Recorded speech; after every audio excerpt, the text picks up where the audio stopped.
ఇవాళ మనము పీసీఓలో obese PCO, lean PCO గురించి తెలుసుకుందాం. This is doctor V Annapurna, Maitrisri fertility centre, Warangal. Obese PCO అంటే సాధారణంగా మనము పీసీఓ అనుకుంటే చాలామంది ఒబీస్ ఉన్న వాళ్ళకే పీసీఓ ఉంటుంది అని అనుకుంటారు. కానీ there is a condition called lean PCO అని కూడా ఉంటుంది. ఒబీస్ పీసీఓ, లీన్ పీసీఓ ఇద్దరికి ఒకటే రకమైన లక్షణాలు ఉంటాయి, కొంచెం మార్పులతోటి.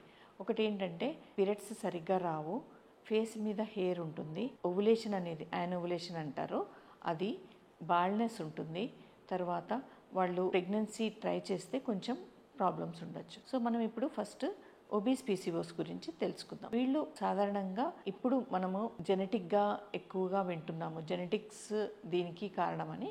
దానికి తోడు మనము లైఫ్ స్టైల్, మన వర్క్, స్ట్రెస్ ఇవన్నీ కూడా వాటిలో ఒక భాగం. ఒకటి ఏంటంటే జెనెటిక్స్లో అంటే మనం మదర్ వోమ్లో ఉన్నప్పుడే జెనెటిక్గా కొన్ని మార్పులు జరుగుతున్నాయి, వాటి వల్ల వాళ్ళు పీసీఓ లాగా తర్వాత మనకి కనపడతారు. ఇంకొకటి ఏంటంటే లైఫ్ స్టైల్. మనం చిన్నతనం నుంచి లావుగా ఉండి బయట జంక్ ఫుడ్ తిని తర్వాత వాళ్ళు టీనేజ్ 10th, 11th, 12th అన్నప్పుడు వాళ్ళకి చదువు మీద స్ట్రెస్, బయట స్ట్రెస్, హార్మోనల్ ఇంబ్యాలెన్స్, కూర్చోవడం ఎక్కువైపోయి వాళ్ళు సెడెంటరీ హ్యాబిట్స్, అంటే వాళ్ళు ఎగ్జామ్స్ ప్రిపేర్ అయ్యేటప్పుడు మార్నింగ్ నుంచి ఈవినింగ్ వరకు కూర్చోవడము, ఎక్కువసేపు స్ట్రెస్ అవ్వడము, స్లీప్ వేక్ సైకిల్స్ అన్నీ డిస్టర్బ్ అవ్వడము. ఇది అయిన తర్వాత మళ్ళీ ప్రొఫెషనల్లో ఉమెన్కి ప్రొఫెషనల్ స్ట్రెస్, ఇంట్లో స్ట్రెస్, వర్క్ స్ట్రెస్, ఇవన్నిటితోటి పీసీఓస్ అనేవి ఇప్పుడు మనం సాధారణంగా ఎక్కువ వింటున్నాం. దీంట్లో ఒబీస్ ఉండొచ్చు, థిన్ ఉండొచ్చు. నేను చెప్పినట్టు థిన్ పీసీఓ వాళ్ళకి ఇంకా కొన్ని లక్షణాలు ఏంటంటే వాళ్ళకి స్ట్రెస్ ఫ్యాక్టర్ ఒకటి ఎక్కువ ఉంటుంది. సో దాంతో కార్టిసాల్ రిలీజ్ ఎక్కువ ఉంటుంది, ఆండ్రోజన్ ఎక్కువ ఉంటుంది. ప్లస్ వీళ్ళకి మనం ట్రీట్మెంట్కి కూడా కొంచెం డిఫికల్ట్ ఉంటుంది. ఇద్దరికి ఒబీస్ పీసీఓ వాళ్ళకి, లీన్ పీసీఓ వాళ్ళకి ట్రీట్మెంట్ ఒకటేలాగా ఉంటుంది. కాకపోతే లీన్ పీసీఓ వాళ్ళకి ఇంకా కొంచెం అడిషనల్ ట్రీట్మెంట్ సర్జికల్గా కూడా ఒక్కొక్కసారి అవసరం పడుతుంది.